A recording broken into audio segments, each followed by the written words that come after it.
So you've got yourself a Chipolo POP tracker and you're wondering how to factory reset it. Maybe you just want a fresh start, or you're giving it to a friend, or you're switching from Android to Apple or vice versa. We'll show you how to factory reset it so it's like new out of the package. Let's go ahead and dive right into it. So go ahead and grab your tracker. On the back side, it's blank, and on the side that says Chipolo, it's actually a button here in the middle. So what we're gonna do, we're gonna push the button once, we're gonna let go, then we're gonna hold it down again for another 10 seconds or so, and it's gonna start to beep, but don't let go once it starts beeping. It needs to beep 5 times before you let it go, and that'll factory reset it. So let's go ahead and push it down once, and then we'll hold it down for another 10 seconds. 1, 2, 3, 4, 5, 6, 7, 8, 9, 10. It should start beeping here.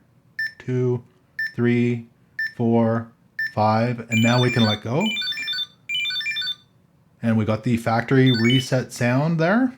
And now it's fully factory reset like it's brand new out of the package. And that's how you factory reset your Chipolo POP.